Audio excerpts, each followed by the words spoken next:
Start.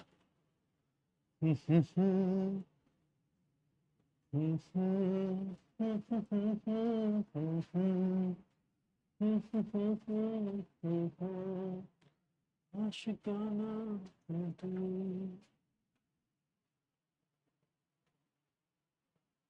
Hello everyone, क्या हाल चाल, क्या हाल चाल, क्या हाल चाल, कैसे हैं आप लोग। Good evening to all my dear students. फटाफट से आ जाओ और फटाफट से आके इस क्लास को जल्दी से ज्वाइन कर लीजिए।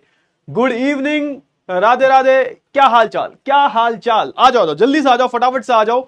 तो आज है आपकी नींव हिंदी की दूसरी क्लास और हमने जो एक अध्याय शुरू किया था इतिहास का, बहुत ही प्यारा अध्याय था जिसका नाम था फ्रांसीसी क्रांति।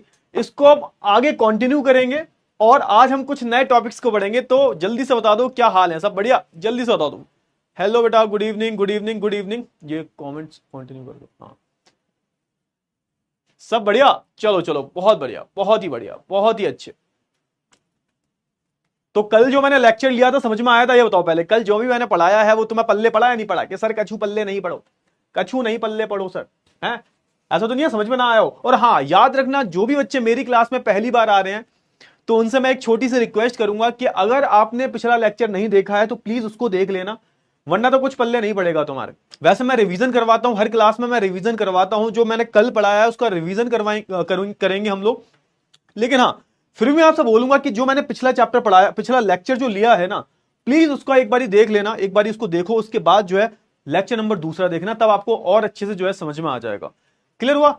हाँ, बहुत ही अच्छे, सब पल्ले पड़ा। अरे वाह, बहुत बढ़िया, बहुत बढ़िया। अरे तुम बहुत प्यारे बच्चे हो एकदम, है ना, इतने सुंदर सुंदर, प्यारे प्यारे, सोने सोने मेरे, है ना, चपक बल्लू हो तुम, चकप बल्लू। चलो ठीक है, बहुत ही बढ़िया। नोट्स मिलेंगे बेटा, नोट्स मिलेंगे, नोट्स आपको मिल जाते हैं। नोट्स उसी सेक्शन में मिलेंगे जिस सेक्शन में आप क्लास देखते हो, उसी में नोट्स वाले सेक्शन में अगर आप जाओगे तो आपको कल की जो पीडीएफ है पूरी मिल जाएगी। ठीक है, क्लियर हुआ? हाँ चलो, तो सारे बच्चे काम करोगे, सारे बच्चे काम करो जल्दी से कि थम्स अप दे दो फटाफट से एक फायर इमोजी के साथ में, सुंदर सुंदर सा। और वैसे ही हम अपने इस खूबसूरत से चैप्टर को जो है शुरू कर लेते हैं। और चैप्टर को शुरू करने से पहले जो हमने कल पढ़ा था, चैप्टर जो शुरू करेंगे ना, तो चैप्टर शुरू करने से पहले जो हमने कल पढ़ा है ना, उसका हम रिकैप भी करेंगे। ठीक है, क्लियर हुआ? चलिए, तो एक गाना गाना है। अरे गाना सुनोगे तो मैं पढ़ाई लिखाई छोड़ के गाना सुनोगे, पिटाई हो जाएगी, पिट्टू पिट्टू कर दूंगा मैं, पिट्टू पिट्टू। गाना बाद में सुनेंगे, गाना एक काम करो, थोड़ा सा पढ़ लेते हैं, उसके बाद गाना सुनेंगे। ठीक है, चलिए, तो बहुत ही बढ़िया, एक काम करते हैं भाई, सारे बच्चे वेट कर रहे हैं। सर जी बकवास किए जा रहे हो, पढ़ाई लिखाई छोड़ के पता नहीं क्या क्या बोले जा रहे हो, थोड़ा सा पढ़ा भी दिया करो। तो चलो थोड़ा सा पढ़ लेते हैं अपन, थोड़ा सा पढ़ लेते हैं अपन।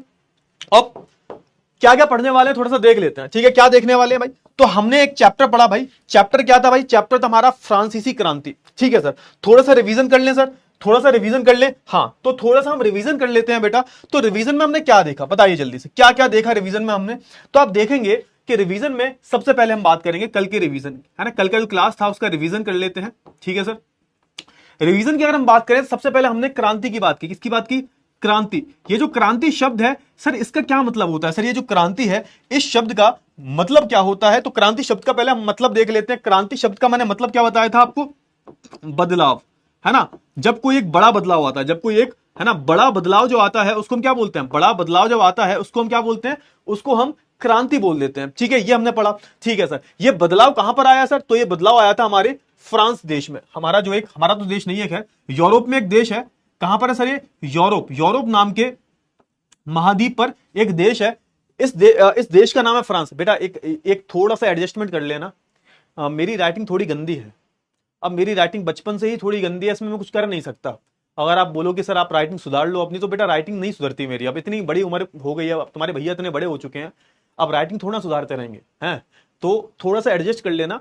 मेरे शब्द लिखे हुए तुम्हें समझ में आएंगे, मेरे शब्दों पे जाना और मैंने जो लिखा है उस पे भी जाने की कोशिश करना। लेकिन हाँ, थोड़ा सा हो सकता है मे भी बहुत सारे बच्चों को मेरी राइटिंग खराब लगे, तो उसके लिए मैं माफी मांगना चाहूंगा आपसे। राइटिंग मैं सुधार रहा हूं धीरे धीरे, थोड़ी बहुत उसमें आप बोल सकते हो मेरी राइटिंग में कुछ करेक्शंस भी आ रहे हैं, कुछ, है ना, कुछ इंप्रूवमेंट देखने को मिल रहा है, लेकिन बहुत सुंदर राइटिंग नहीं है मेरी, सो उसके लिए मैं माफी चाहूंगा। ठीक है, चलिए। हाँ बिल्कुल बेटा, पोल आएगा, आज भी पोल आएगा, बिल्कुल आएगा, पोल क्यों नहीं आएगा, है ना। चलो ठीक है ना, तो एक काम करते हैं हम, हाँ, थोड़ा और साफ लिखने की कोशिश करते हैं। हाँ, सो बेसिकली हम बात करें क्रांति की, कि तो क्रांति का मतलब क्या है? क्रांति का मतलब क्या है? क्रांति का मतलब होता है एक बहुत बड़ा बदलाव। जैसे कि हमने एक बहुत बड़ा बदलाव फ्रांस में देखने को मिला। यहां पे किस चीज का बदलाव हुआ? तो यहां पर है ना राजा का बदलाव हुआ सर, है ना। यहां पर किस चीज का बदलाव हुआ सर? यहां पर राजा, जो जनता थी वो अपने राजा को बदलना चाहती थी। राजा कौन था फ्रांस का? जल्दी से बताओ, राजा कौन था फ्रांस का? तो लुई 16वां जो था, लुई 16वां जो था वो फ्रांस का राजा हुआ करता था। अच्छा, ये जो राजा था, ये कैसा राजा था सर? मैंने आपको बताया था, ये जो राजा था वो एक निरंकुश राजा था सर। एक कैसा राजा था? निरंकुश, निरंकुश राजा था सर। निरंकुश राजा था सर, मतलब ये अपनी मनमानी ढंग से चलता था। निरंकुश मतलब जिसपे किसी का अंकुश ना हो, जिसपे किसी की रोक ना हो, उसको बोलते हैं हम निरंकुश। ये अपनी मनमानी ढंग से चला करता था और ये जनता का शोषण किया करता था। फिर मैंने आपको ये बताया था। अच्छा, तो क्रांति किस चीज को लेके हुई थी? क्रांति एक बहुत बड़े बदलाव को लेके हुई थी। कौन सा बहुत बड़ा बदलाव था सर? आप देखोगे कौन सा एक बहुत बड़ा बदलाव था, तो आप देखोगे यहां पे जो बदलाव देखने को मिला, ये राजा का बदलाव देखने को मिला। जनता जो थी वो अपने राजा को बदलना चाहती थी, ये मैंने आपको बताया। फिर मैंने आपको यह भी बताया था कि पूरे फ्रांस की अगर मैं बात करूं, पूरे फ्रांस के समाज की बात करूं, पूरा फ्रांस का जो समाज था इसके बारे में बात करूं, तो इनका समाज जो है 3 वर्गों में बटा हुआ था। इनका समाज जो है, आप बोल सकते हो इनका समाज जो है वो 3 वर्गों में बटा हुआ था। क्या हो जाता है भाई? अरे अरे अरे, इनका समाज जो है वो आप बोल सकते हो 3 वर्गों में बटा हुआ था सर। कितने वर्गों में? 3, है ना। प्रथम,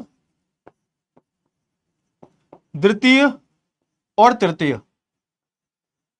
प्रथम स्टेट, द्वितीय स्टेट, तृतीय स्टेट, इनमें बटा हुआ था इनका समाज। प्रथम स्टेट की हम बात करें तो उसमें क्या आता था? इसमें पादरी वर्ग आता था। अबे यार, ये क्या हो क्या रहा है? अबे क्या हो रहा है भाई? ये अपने आप कैसे बदल रहा है? प्रथम स्टेट की अगर हम बात करें, इसमें पादरी वर्ग आता था। अबे कुछ दिक्कत आ रही है इसमें। कुछ दिक्कत आ रही है, एक मिनट रुको थोड़ा सा, इसको हटा देते हैं, इसको हटा देते हैं, अपने आप बदल रहा है। चलो ठीक है, पादरी वर्ग आता था। और द्वितीय स्टेट की हम बात करें, इसमें कुलीन वर्ग आता था, कुलीन वर्ग। और तृतीय स्टेट की अगर हम बात करें तो उसमें हम बात कर सकते हैं, आम लोग आया करते थे। आम लोग आते थे इसमें। आम लोगों में कौन कौन था? आम लोगों में आप बोल सकते हो कि हमारा मध्यम वर्ग था, मध्यम वर्ग, ठीक है। एक हमारा कौन था सर? एक हमारा जो था किसान वर्ग था। किसानों में भी 2 तरह के किसान थे, एक तो वो किसान जिनके पास जमीन है, और एक वो किसान जो भूमिहीन किसान है।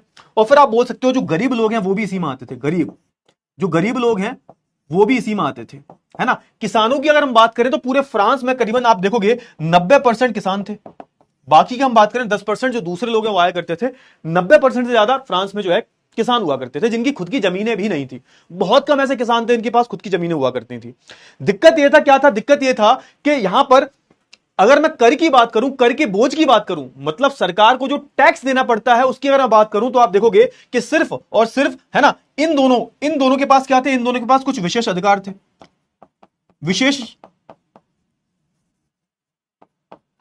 विशेषाधिकार थे, ठीक है सर।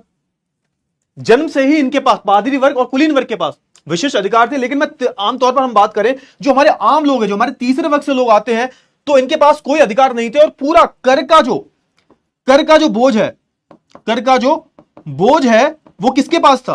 कर का जो बोझ है वो तृतीय वर्ग के पास आता था। मतलब सरकार की अगर हम बात करें, अगर मैं चर्च की बात करूं, तो ये सारे के सारे कर लिया करते थे, टैक्स लिया करते थे। किससे? तृतीय वर्ग से। मतलब प्रथम और द्वितीय वर्ग को कोई भी टैक्स देने की जरूरत नहीं है, इनको टैक्स में छूट थी। लेकिन सारा का सारा जो बोझ है किस पे आ गया भाई? आम आदमी पे आ गया। ये था हमारा कल की कहानी, हमने यही पढ़ी। तो यहां पर आप बोल सकते हो कल की स्टोरी हमने शुरू की थी कि पेरिस शहर में भगदड़ मची। और भाई जो बच्चा नया है मैं उससे फिर से बोलूंगा, प्लीज लेक्चर नंबर पहला वाला देख लेना, उसके बाद लेक्चर नंबर 2 में आकर कूदना, डायरेक्टली मत आ जाना फिर सर कचू समझ में नहीं आया। कैसे समझ में आएगा भाई?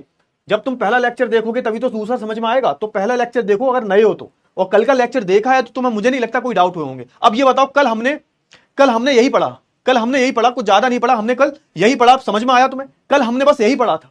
फिर आपने देखा कि यही जो चीजें हैं बाद में क्या बन जाएंगी? बाद में एक आक्रोश रूप ले लेंगी और यहीं से जो है क्रांति शुरू हो जाएगी। क्यों? क्योंकि जब लुई 16वां राजा बना तो मैंने आपको बताया तिजोरी उसको खाली मिली 1774 में। आप देखोगे ना, ये लुई 16वां जो था 1774 में राजा बन गया था सर। ये क्या बन गया था? राजा। 1774 में मैरी एंटोनी के साथ शादी हुई, जो कि ऑस्ट्रिया की राजकुमारी थी। लेकिन जब ये राजा बना तो इसकी तिजोरी खाली थी।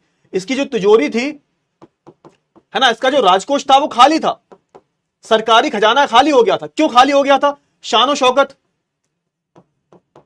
शानो शौकत, और क्या हुआ सर? और युद्ध, और युद्ध, बहुत सारे युद्ध लड़े, शानो शौकत में अमेरिका को आजादी दिलवाई।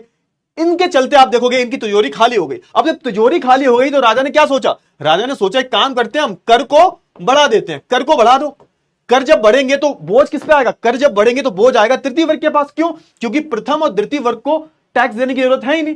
तो अब जब कर बढ़ाने की बात कही तो जनता जो है बहुत ज्यादा नाराज हो जाती है, और यहीं से आप देखोगे कि एक क्रांति की जो है शुरुआत हो जाती है, एक बहुत बड़े बदलाव की जो है शुरुआत हो जाती है। अब ये बता दो, इतनी चीजें क्लियर हुई, यानी कि हमने पूरा जो है रिवीजन कर लिया। फटाफट से बताओ, हमने जो है क्या कर लिया सर? हमने पूरा रिवीजन कर लिया है। जल्दी से बता दो, चमका या नहीं चमका?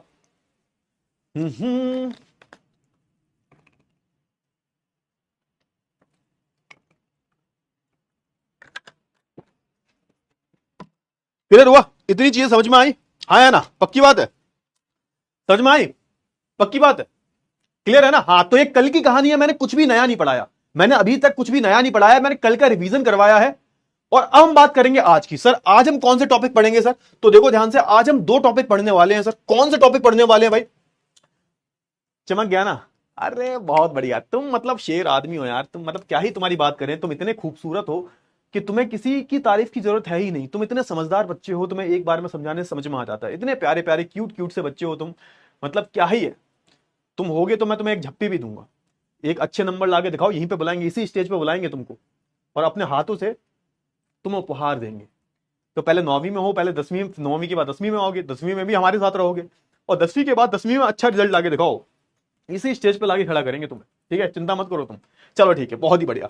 अब हम बात कर लेते हैं किसके? अब हम बात कर लेते हैं दो टॉपिक के बारे में, एक जीने का संघर्ष। अब यहां पे हम पता है किसके बारे में बात करने वाले हैं? संघर्ष का मतलब क्या होता है? स्ट्रगल। भाई हम सब स्ट्रगल करते हैं भाई, लेकिन तुम्हारा स्ट्रगल अलग है, मेरा स्ट्रगल अलग है। हम सबका जो संघर्ष होता है वो अलग अलग होता है। भाई किसी का संघर्ष क्या है? सिर्फ उसको पढ़ना है, सिर्फ उसको पढ़ने की चिंता करनी है, जैसे तुम लोगों का। अरे भैया, तुम्हारे माँ बाप ने तुम्हें सब कुछ लाके दे दिया, सब कुछ है तुम्हारे पास, है ना। तुम्हें तुम्हें अच्छा सा तुम्हें कोर्स भी दिलवा दिया पीडब्ल्यू का, तुम्हें शायद ट्यूशन भी पढ़ा रहे होंगे, तुम्हें अच्छे स्कूल में भी पढ़ा रहे हैं, सब कुछ दे दिया तुम्हें। तुम्हें 3 वक्त का खाना भी मिलता है, एक अच्छा शुद्ध खाना मिलता है तुम्हें। तुम्हारे लिए संघर्ष क्या? तुम्हारे लिए संघर्ष है बस तुम्हें मेहनत करनी है। और मेहनत और संघर्ष अलग अलग चीजें होती है, मेहनत अलग है, संघर्ष अलग है। और किसी का संघर्ष यह है कि भाई उसको 2 वक्त का खाना नहीं मिल रहा, 2 वक्त का खाना उसके नसीब नहीं हो पा रहा, स्कूल जाना तो बहुत दूर की बात है। तो संघर्ष अलग अलग होता है, स्ट्रगल अलग अलग होता है। लेकिन यहां पे हम बात करें, यहां पर हम फ्रांस के लोगों के स्ट्रगल की बात करेंगे, फ्रांस के लोगों के संघर्ष की बात करेंगे, किस प्रकार से उनको 2 वक्त का खाना भी नसीब नहीं हो रहा था, किस तरह से आप बोल सकते हो गरीबी का मातम छाया हुआ था, और वो जो गरीब है उनका शोषण भी किया जा रहा था। क्योंकि वो जो गरीब लोग जो हैं वो तृतीय वर्ग से आते थे, जिनके पास खाने तक को कुछ भी नहीं था, और उनसे टैक्स लिया जाता था, टैक्स वसूला जाता था, है ना। तो हम इसकी बात करेंगे, क्या हालत थी फ्रांस में, फ्रांस के समाज में जो लोग हैं, जो गरीब लोग हैं, उनकी हालत क्या थी, किस तरीके से उनको संघर्ष करने पड़ रहे थे। और हम बात करेंगे क्रांति की शुरुआत, मतलब जो हमारा मेन टॉपिक है कि आखिर ये चिंगारी जो है एक आग की तरह कैसे फैली, किस तरीके से फ्रांस की क्रांति का नाम इतना बड़ा हो गया कि आज सारे दुनिया में, पूरी दुनिया की हम बात करें, चाहे मैं भारत की बात करूं, चाहे मैं किसी भी और देश की बात करूं, वो सब के सब फ्रांसीसी क्रांति के बारे में पढ़ते हैं, फ्रांस की ये बड़ी क्रांति के बारे में हर कोई पढ़ता है। तो ये दोनों टॉपिक जो आज की क्लास में कवर करेंगे। उसके बाद हम क्या करेंगे? उसके बाद हम पोल भी करेंगे, है ना। उसके बाद हम पोल भी करेंगे, पोल भी करेंगे, क्विज, यानी कि हम क्विज भी करेंगे। क्या करेंगे? क्विज। क्विज होगा आपका, और क्विज जो होगा आपका किसके फॉर्म में होगा? क्विज आपका जो होगा वो पोल के फॉर्म में होगा। तो एंड में हम क्विज भी करेंगे, ठीक है। क्लियर हुआ? चलिए तो आगे बढ़ते हैं। अब हम क्या करते हैं भाई, अपना जो है एक बढ़िया सा एक काम करते हैं, अपन नया टॉपिक पढ़ लेते हैं, जीने का संघर्ष। तो हमारी कहानी क्या है? देखो, सबसे बढ़िया तरीका क्या है इतिहास को पढ़ने का? सबसे पहले पता क्या है, तुम्हारे साथ बहुत चीजें गलत हुई हैं। तुम्हारे 6वीं 7वीं 8वीं की हम बात करें, तुम्हें इतने अच्छे से किसी ने सामाजिक विज्ञान पढ़ाया नहीं। तो जब तुम्हें सामाजिक विज्ञान इतने अच्छे तरीके से नहीं पढ़ाया गया, तो तुम्हें अब ऐसा लगता है कि सामाजिक विज्ञान बहुत बोरिंग सब्जेक्ट है। लेकिन ऐसा नहीं होता, बहुत ही खूबसूरत सब्जेक्ट है भाई।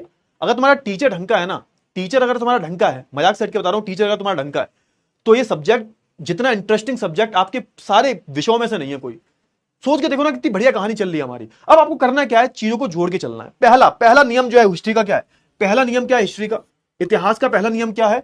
चीजों को जोड़ना है, चीजों को जोड़ते हुए चलना है, जोड़ते हुए चलना है।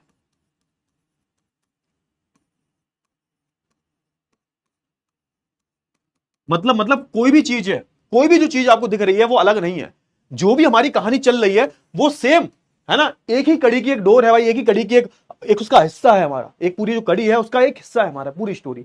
तो कल जहां से हमने स्टोरी खत्म करी थी ठीक वहीं से हम स्टोरी शुरू करेंगे। कल हमारी स्टोरी कहां तक पहुंची थी, तो मैंने आपको कल फ्रांस के समाज के बारे में बता दिया था कि भाई फ्रांस का समाज जो था वो कुछ ऐसा था जो अलग अलग वर्गों में, स्टेट्स में बटा हुआ था, ये मैंने आपको बता दिया है ना। और जिसमें सबसे बुरी हालत किसकी थी, तीसरे वर्ग की हालत थी, और तीसरे वर्ग में से जो भूमिहीन मजदूर हैं, जो किसान हैं, उनकी सबसे बुरी हालत हुआ करती थी। ये सारी चीजें मैंने कल बताई आपको। अब हम क्या करेंगे, हम एक चीज और जानने की कोशिश करेंगे कि भाई फ्रांस का समाज जो है, फ्रांस की जनसंख्या जो है, उसमें से कितने लोग खुश हैं भाई, कितने लोग अच्छे तरीके से जी रहे हैं, कितने लोग जो है संघर्ष कर रहे हैं, उसके बारे में हम बात करेंगे। तो हमें एक एक चीज को जोड़ते हुए है ना, वो जो हमारा धागा होता है ना, उसमें मोतियों को ठीक से परोते हुए चलना है। आपको किसी भी टॉपिक को अलग अलग तरीके से नहीं देखना, सारे टॉपिक जुड़े हुए हैं है ना। तो हम कल जहां से स्टोरी हमने खत्म करी थी, कल हमने जहां अपनी कहानी खत्म की थी, वहीं से हम जो है शुरू करेंगे। क्लियर हुआ ना? हाँ, बहुत ही बढ़िया। बस आपको मेरे नक्शे कदम पे चलना है, आपको एक एक चीज जो है समझ में आएगी, इतनी गारंटी मैं देता हूं। समझ में आया? चलिए, बहुत ही बढ़िया। अब हुआ क्या, देखो ध्यान से सुनो, फटाफट से सुनिएगा। हुआ क्या कि मैं बात करूं फ्रांस की जनसंख्या की, फ्रांस की थोड़ी सी, हम अगर मैं जनसंख्या की बात करूं, जनसंख्या क्या होता है सर? जनसंख्या मतलब लोगों की बात करूं, जनसंख्या, जनों की संख्या, फ्रांस में जो लोग रह रहे हैं, उनकी जनता जो रह रही है, उनकी संख्या कितनी थी? तो आप देखोगे कि लगभग 1715 की, अगर हम बात करूं, 1715 की बात हो रही है, तो लगभग आप देखोगे फ्रांस की जनसंख्या जो थी वो 23 मिलियन थी सर। अच्छा, 23 मिलियन कितने होते हैं सर? तो आप देखोगे 1 मिलियन में, 1 मिलियन में, 1 मिलियन में कितने होते हैं? 10 लाख होते हैं, 10 लाख होते हैं, है ना। तो आप देखोगे 1 मिलियन में 10 लाख होते हैं, तो इसका मतलब कितना हुआ? 2 मिलियन, मतलब लगभग आप देखो 2.3 करोड़, है ना। इतनी जनसंख्या थी कहां की सर? फ्रांस की। 2.3 करोड़, 23 मिलियन बोल लो, 2.3 करोड़ बोल लो, एक ही बात है। समझ गए? चलिए, बहुत अच्छी बात है। अच्छा, अब यही जनसंख्या जो है बढ़कर कितनी हो गई? तो 1789 में यही जनसंख्या जो है बढ़कर 28 मिलियन हो गई, लगभग जो है 2.8 करोड़, 2.8 करोड़ पॉपुलेशन जो है हो गई। समझ में आया? यानी कि हम यहां पे किसकी बात कर रहे हैं? हम फ्रांस की जनसंख्या की बात कर रहे हैं, जो कि 1715 में कितनी थी? 23 मिलियन थी, जो कि बढ़कर कितनी हो गई सर? जो कि बढ़कर 1789 में जब क्रांति हुई, उसी साल की बात कर रहे हैं, एक क्रांति के साल की बात कर रहे हैं। तो 1789 में जब क्रांति हुई, तब कितनी हो गई जनसंख्या? तो 28 मिलियन जनसंख्या हो गई। क्लियर हुआ? हाँ है ना? फटाफट से बता दो जल्दी से। क्लियर हुआ ना? हाँ। अब देखो यहां पर आपको एक चीज जोड़ते हुए चलना है सर। क्या जोड़ते हुए चलना है? अब देखो, मैंने आपको क्या बताया था, एक साल जो है 1789, इस साल को याद कर लो, है ना। ये साल जो है, क्योंकि इस साल में क्या हुआ था? इस साल में हमारी क्रांति हुई थी, हमारी क्रांति हुई और सब कुछ बदल गया, है ना। तो अब तक हमने क्या पढ़ा है? अब तक हमने 1789 की जो पहले की स्टोरी है, यानी कि हमने समाज के बारे में बात की। 1789 से पहले जो फ्रांस का समाज था वो कैसा था, फ्रांस के समाज के बारे में हमने बात की। अब हम किसकी बात कर रहे हैं? तो अब हम बात कर रहे हैं 1789 के बारे में। 1789 के बाद की चीजें कौन सी हुई, 1789 के बाद क्या हुआ, ये कहानी हम जो आगे जानेंगे। अब तक हमने क्या पढ़ा? अब तक हमने ये पढ़ा कि जब क्रांति नहीं हुई थी, उससे पहले का समाज कैसा था फ्रांस का। तो हमने पढ़ लिया भाई, फ्रांस का जो समाज था वो 3 अलग अलग वर्गों में बटा हुआ था, जिसमें सबसे बुरी हालत जो थी वो तीसरे वर्ग की थी। प्रथम वर्ग और द्वितीय वर्ग को विशेष अधिकार मिले हुए थे। ये हमने पढ़ लिया, ये हमने हमारा पार्ट कंप्लीट हो गया। क्लियर हुआ ना? हाँ। तो बस इसी के बारे में अभी पढ़ रहे हैं। धीरे धीरे हम किसकी तरफ पढ़ेंगे? धीरे धीरे हम ऐसे पढ़ेंगे, ऐसे करके, है ना। तो हमने पहले 1789 से पहले के समाज के बारे में बात करी, फिर हम 1789 के बारे में बात करेंगे, फिर हम 1789 के बाद क्या हुआ उसके बारे में बात करेंगे। ठीक है? क्लियर हुआ? अच्छा, ये कब तक चलेगा हमारा? तो ये चलेगा हमारा 1804 तक। ये 1804 तक की कहानी पढ़ेंगे। मतलब इस चैप्टर में हम 1789 से पहले की कहानी, 1789 की कहानी और 1789 के बाद क्या हुआ, यानी कि 1804 तक की कहानी हम जो है पढ़ने वाले हैं। इसी बीच की कहानी में क्या होगा, आपकी बहुत बड़ी बड़ी घटनाएं होंगी, उन्हीं को हम जो है पूरे चैप्टर में पढ़ने वाले हैं। तो थोड़ा सा कनेक्ट करते हो चलो, कुछ अलग नहीं है ना। तभी मैं बोलता हूं कि देखो, मैं सबसे ज्यादा फोकस किस पे करता हूं कि भाई स्टोरी पे कनेक्ट करो। आप स्टोरी अगर बहुत अच्छी लग रही है आपको, आप हर चीज को जोड़ के पढ़ पा रहे हो, तो उसका मतलब आपको पूरा चैप्टर समझ में आ रहा है। चलिए ठीक है, बहुत अच्छी बात है। तो अगर मैं बात करूं फ्रांस की जनसंख्या की, तो इतनी आपको जनसंख्या देखने को मिलती है फ्रांस में। बहुत बढ़िया, बहुत ही अच्छी बात है। अच्छा, अब हुआ क्या? अब आपको पता होना चाहिए कि जब जनसंख्या बढ़ती है, किसी भी देश की जनसंख्या बढ़ती है, तो यह बहुत ही आम बात है कि उस देश के जो संसाधन है उन पर दबाव आता है।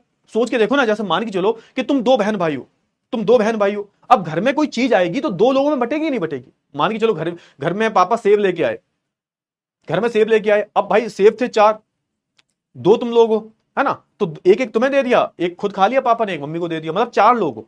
तभी तो बोलते हैं ना, कम से कम जनसंख्या होती है तो क्या होता है, हमारे पास संसाधन ज्यादा होते हैं। अब सोच के देखो, तुम 6-7 बहन भाई हो, 6-7 बहन भाई हो, 4 कोई सेब आए, 4 सेब को 6 में बांटोगे तुम, है ना, उसमें हो सकता है तुम्हारी माँ बाप को ना मिले। क्यों? क्योंकि तुम्हारे घर में जनसंख्या ही इतनी है, 6-7 हो तुम ऑलरेडी, तभी तो बोलते हैं ना ज्यादा बच्चा पैदा नहीं करने चाहिए। क्लियर हुआ? हाँ, तो होता क्या है कि जब जनसंख्या बढ़ जाती है, आपके घर में जितने ज्यादा लोग हैं तो उतनी ही चीजें जो है बढ़ जाएंगी। तुम 2 हो तो तुम्हें ज्यादा मिलेंगी, और तुम 6-7 हो तुम्हें कम कम मिलेंगी, उतनी ही चीज जो है 6 में बढ़ जाएगी, तो कम कम मिलेगी ना तुम्हें, तो संसाधन कम मिलेंगे तुम्हें। संसाधन का मतलब क्या होता है? संसाधन का मतलब होता है कोई भी एक ऐसी चीज जो आपके लिए बहुत जरूरतमंद है, जो आपकी जरूरतों को पूरा कर रही है, खाना पीना पानी वानी सब क्या संसाधन है।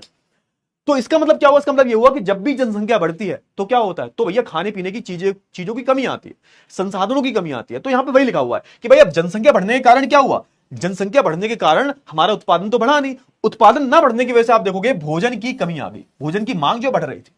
अब सोच के देखो, तुम्हारे घर में 2-4 लोग हैं तो मांग कम होगी, और यहीं पे तुम्हारे घर में 12-13-15-20 लोग हैं तो मांग बहुत ज्यादा होगी। तुमने देखा होगा जिन लोगों के बच्चे बहुत ज्यादा होते हैं, तुम अगर गांव से बिलोंग करते होगे, तुम्हारे अगर किसी दोस्त के यहां पर अगर तुम जाओगे जो 5-6 बहन भाई होंगे, 5-6-7 बहन भाई होंगे, तो आप देखना वहां पे हमेशा चीजों की कमी बनी रहती है। क्यों? क्योंकि भाई जनसंख्या इतनी है। सोच के देखो कि अगर जहां पर 2 बच्चे हैं तो उनको एक अच्छी शिक्षा दे सकते हो आप, जहां पर 6-7 बच्चे हैं तो आप उनको उतनी अच्छी शिक्षा नहीं दे सकते। क्यों? क्योंकि खर्चा बहुत ज्यादा आएगा ना, ज्यादा संसाधनों की आवश्यकता पड़ेगी। तभी तो हम बोलते हैं भाई कम से कम बच्चे पैदा करो, कम से कम जनसंख्या ही फायदा देती है। यहां पे वही बात की जा रही है कि भाई फ्रांस की जनसंख्या बढ़ गई, अब फ्रांस की जनसंख्या जब बढ़ गई तो भोजन की मांग भी बढ़ गई, लोग बढ़ेंगे तो भोजन की मांग भी बढ़ेगी। बहुत ही सिंपल बात है, चलिए अच्छी बात है। अच्छा, लेकिन हुआ क्या, अब भोजन की मांग बढ़ने की वजह से उत्पादन नहीं बढ़ा, उत्पादन भी ज्यादा होना चाहिए था भाई। अब भाई भोजन की मांग भी है तो उस भोजन की मांग को पूरा करने के लिए, आपकी जनसंख्या का पेट भरने के लिए उत्पादन तो होना चाहिए ना, लेकिन उत्पादन तो था ही नहीं। हुआ क्या भाई, है ना, गरीबी में आटा गीला, मौसम खराब हो गया और महामारी आ गई, है ना। महामारी की चपेट में आप देखोगे कि पूरा अनाज का उत्पादन जो है वो खराब हो जाता है और बहुत कम रहता है। मतलब जितना नॉर्मल टाइम में, जितना नॉर्मल समय की हम बात करें उतना उत्पादन होता था, उससे भी कम उत्पादन हुआ। क्यों हुआ? क्योंकि महामारी फैल गई, मौसम खराब हो गया। क्योंकि उस टाइम पर आप देखोगे ज्यादातर जो किसान वगैरह होते थे वो बारिश पर ही निर्भर करते थे। वर्षा अच्छी हो जाएगी सिंचाई अच्छी हो जाएगी, वर्षा नहीं होगी तो खेती बर्बाद हो जाएगी। तो पानी वानी नहीं बरसा, बारिश नहीं हुई, और आप देखोगे सारी जो फसल है वो बीमारियों की चपेट में आ गई। इससे हुआ यह कि पूरी की पूरी फसल जो है, ज्यादातर जो फसल थी वो बर्बाद हो जाती है। अब जब फसल बर्बाद हो जाएगी तो लोग क्या करेंगे? लोग भूखे मरेंगे ना। और भूखा कौन मरेगा? भूखा राजा नहीं मरेगा, ना ही कुलीन वर्ग के भूखे मरेंगे, और ना ही चर्च वर्ग के भूखे मरेंगे। भूखा कौन मरेगा? भूखा मरेगा किसान, भूखा मरेगा मजदूर, भूखा मरेगा भूमिहीन किसान। तो ये लोग भूखे मरेंगे, है ना। चपेट तो उन पे आएगी ना, मार तो उन पे पड़ेगी। राजा तो अपनी कोठी में बैठा हुआ है भाई, राजा जो अपनी वर्साई के महल में बैठा हुआ है, शान और शौकत चल रही है उसकी भाई, लेकिन भूखा मरेगा कौन? भूखे गरीब लोग मरेंगे। ठीक है, क्लियर हुआ? चलिए अच्छी बात, आगे बढ़ते हैं भाई, आगे बढ़ते हैं। आगे बोला जा रहा है कि अगर मैं 18वीं सदी की बात करूं तो आप देखोगे ना बहुत से लोगों ने क्या किया, बहुत से लोगों ने, अच्छा देखो ये हमारा क्या हो गया, ये हमारा जीने का संघर्ष था, ये टॉपिक कंप्लीट हो गया। मतलब एक तरफ आप बोल सकते हो इस टॉपिक में हमने क्या जाना, इस टॉपिक में हमने क्या जाना, इस टॉपिक में हमने 1789 की पहले की स्थिति पढ़ी। तो ये जो टॉपिक है हमारा जीने का संघर्ष, जीने का संघर्ष, जीने का संघर्ष, ये भी टॉपिक हमारा कौन सा टॉपिक है? 1789 से पहले की स्टोरी है। ये सारी स्टोरी हमारी जो है 1789 से पहले है। हम थोड़ा सा आगे बढ़ रहे हैं, हम जो है समाज की बात कर ली हमने देखा कि लोग किस तरीके से संघर्ष कर रहे हैं भाई, उनको खाने तक को कुछ भी नहीं है। अब हम किसकी बात करेंगे? अब हम एक नए टॉपिक की बात करेंगे कि उभरता हुआ मध्यम वर्ग। अब ऐसे में आप देखोगे कि हमारा जो तृतीय स्टेज था इसमें से एक नया वर्ग निकलेगा उभर के, एक ऐसा वर्ग जो पढ़ा लिखा वर्ग था। अब इस वर्ग को हमने क्या बोला? अभी हम क्या कर रहे हैं? देखो याद रखना, अभी हम 1789 तक पहुंचे नहीं है, अभी हम 1789 से पहले की स्थिति क्या है, पहले की कहानी क्या है उसके बारे में बात कर रहे हैं। समझ में आया? है ना? तो स्टोरी पकड़ के रखना, अभी हम 1789 में पहुंचे ही नहीं है, अभी हम पहुंचेंगे, धीरे धीरे करके पहुंचेंगे। ठीक है, तो अब हम किसके बारे में बात कर लेते हैं? तो भाई लोग जो है, एक तरफ एक ऐसा तबका है जो भूखे मर रहा है, जनसंख्या बहुत बढ़ चुकी है, फसल खराब हो चुकी है, और एक ऐसा तबका है जो भूखे मर रहा है, जिनके पास पेट भर के खाने के तक पैसे नहीं है, अनाज नहीं है। अब होगा क्या? अब एक यहां पर आप बोल सकते हो तृतीय वर्ग में एक वर्ग ऐसा भी है जिसको हमने नाम दिया मध्यम वर्ग। अच्छा, मध्यम वर्ग की अगर हम बात करें तो मध्यम वर्ग कौन होते हैं? जैसे आज के टाइम की हम बात करें, आज के टाइम पर आपके घर में मध्यम वर्ग का किसको माना जाता है? अरे भैया आप देखोगे आप में से ज्यादातर बच्चे कैसे हैं? मध्यम वर्ग के हैं भाई। आपके पास इतना भी पैसा नहीं है कि आपके पास ऑडी मर्सिडीज बड़ी बड़ी कोठियां हो, लेकिन आपके पास इतना कम भी पैसा नहीं है कि आप 2-3 वक्त का खाना भी ना खा पाओ, है ना। पेट भर के खाना मिलता है, स्कूल जाते हो, ट्यूशन पढ़ रहे हो, सब हो रहा है, तो आप एक मध्यम वर्ग के हो। मध्यम वर्ग ऐसे लोग होते हैं, ना तो ये ज्यादा गरीब होते हैं ना ही बहुत ज्यादा अमीर होते हैं, बहुत ही मध्य में आते हैं लोग, है ना। तो इनका गुजारा चलता रहता है, लेकिन उतना ही होता है इनके पास कि गुजारा चल जाए, ज्यादा होता भी नहीं है इनके पास। हम तुम सब क्या है, सब मध्यम वर्ग में आते हैं। अब ये वर्ग कैसे उभरा, तो देखो यहाँ पे कैसे उभरा, देखते हैं। हाँ, middle class, exactly middle class बोलते हैं कि आपने सुना होगा कि भैया हम तो मिडिल क्लास से हैं, हम तो मिडिल क्लास से हैं, बस गुजारे लायक कमा लेते हैं, अपने बच्चे को का पेट भर देते हैं, उनको अच्छी एजुकेशन दे देते हैं, बस यही कर पाते हैं। तुम्हारे माँ बाप तुम्हें क्यों पढ़ा रहे हैं इतना? तुम्हारे माँ बाप तुमको इसलिए पढ़ा रहे हैं ताकि तुम इस मध्यम वर्ग से निकलकर ऊपर वाले वर्ग में पहुंचो, तुम अमीर वर्ग में पहुंचो, है ना? तब यही तो सपना है तुम्हारे माँ बाप का, मेरे माँ बाप का भी यही सपना है कि मैं मध्यम वर्ग से निकलकर थोड़ा सा ऊपर पहुंचू, अपना लेवल बढ़ाओ, अपना स्टैंडर्ड बढ़ाओ, और यही तुम्हारा पढ़ने का मोटिवेशन होना चाहिए। अरे भैया एक बात बताओ, तुम में से कितने बच्चे हैं जिनके पास टैलेंट होगा, नाचने का, गाने का, और कोई दूसरा टैलेंट होगा? तुम्हारे पास जब कोई टैलेंट नहीं है तो एक ही टैलेंट होता है तुम्हारे पास, एक ही तुम्हारे पास रास्ता बचा हुआ है कि तुम्हें पढ़कर कुछ उखाड़ना है। यह बात एक्सेप्ट कर लो, जितना जल्दी एक्सेप्ट कर लोगे, क्योंकि अभी तुम्हारी बहुत छोटी एज है, जितना जल्दी तुम एक्सेप्ट कर लोगे उतना जल्दी तुम्हारे लिए फायदेमंद होगा कि तुम्हारे पास अगर कोई टैलेंट नहीं है, ना नाचने का, ना गाने का, ना खेल का, ना कूद का, बहुत ज्यादा टैलेंट नहीं है, फैमिली सपोर्ट नहीं करी, तो एक बात को पकड़ के रखना कि तुम्हें पढ़कर ही कुछ उखाड़ना पड़ेगा, तुम्हें एजुकेशन लेके ही कुछ उखाड़ना पड़ेगा, अगर तुम इस मध्यम वर्ग से और गरीबी वर्ग से ऊपर निकलना चाहते हो तो। समझ में आया? तो ये कुछ ज्ञान की बातें, बीच बीच में ज्ञान की बातें भी दे देता हूं मैं, और इस चीज को एक्सेप्ट कर लो जितना जल्दी हो सके, और पढ़ाई पे ध्यान दो।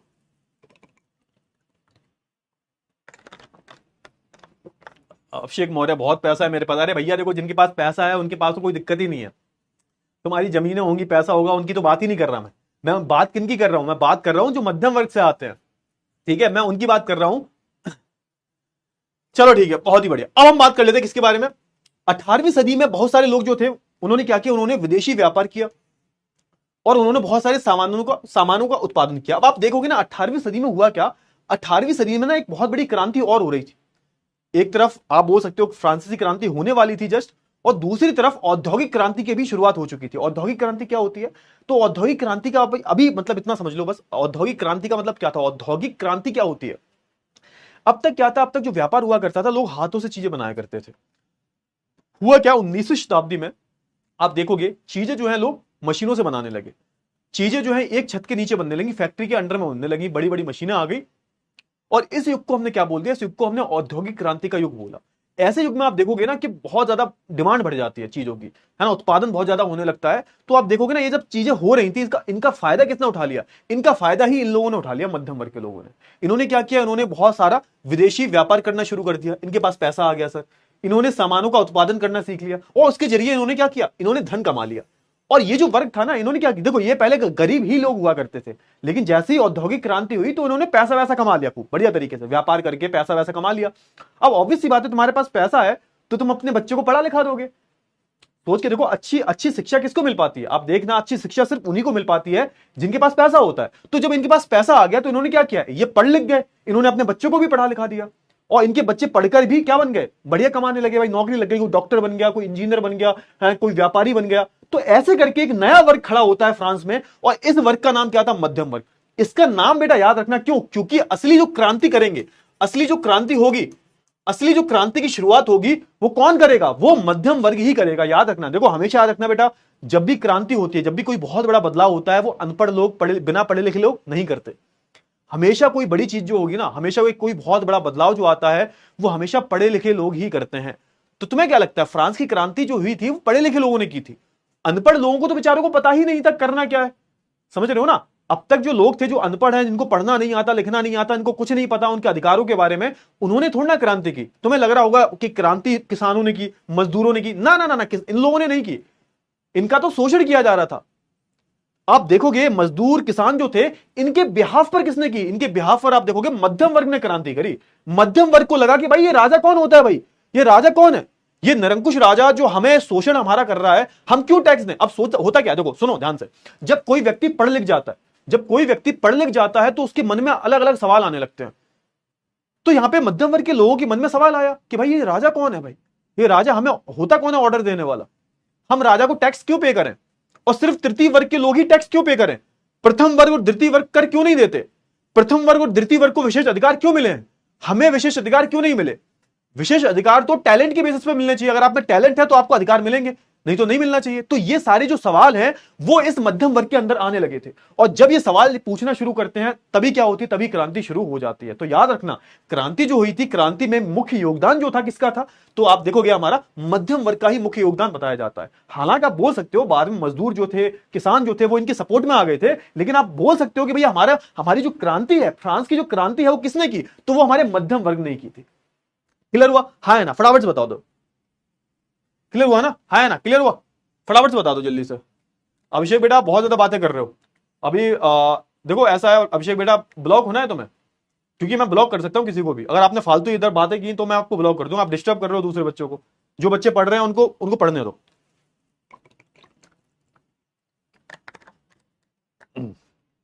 इतना चीज क्लियर होगी ना? चलिए बहुत ही बढ़िया, बहुत ही बढ़िया, है ना? आगे बढ़ते हैं। ऐसी लोगों को क्या बोला गया? ऐसे लोगों को बोला गया मध्यम वर्ग। ठीक है ना? चलिए, तो इन मध्यम वर्ग, ये जो मध्यम वर्ग के लोग थे, इन्होंने ही क्रांति की शुरुआत की थी फ्रांस की।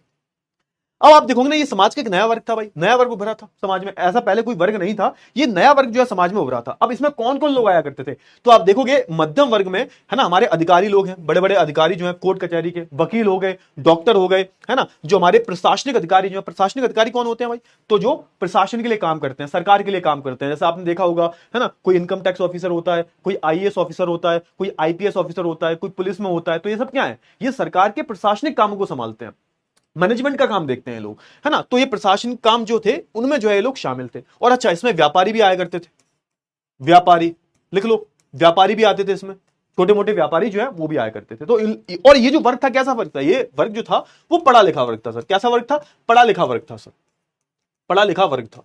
ठीक है, क्लियर हुआ? चलिए बहुत ही बढ़िया, आगे बढ़ते हैं। आगे क्या हुआ?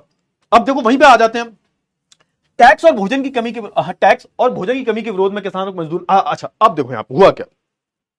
अब होता क्या कि मैंने बता दिया आपको, टैक्स बहुत ज्यादा है, टैक्स बहुत ज्यादा है, और क्या है, और भोजन की कमी है। अब सोचो यहां पे क्या हो रहा है।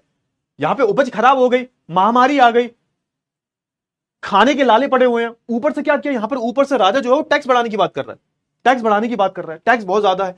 तो इसके विरोध में हुआ कि इसके विरोध में आप देखोगे किसानों ने और मजदूरों ने कई आंदोलन किए थे। मतलब क्या हुआ? मतलब ये हुआ बेटा जी, क्या हुआ मतलब ये हुआ कि 1789 की मैं बात करूं, 1789 की मैं बात करूं, ऐसा नहीं था कि 1789 पहली क्रांति थी, ना ना ना, ऐसा नहीं था।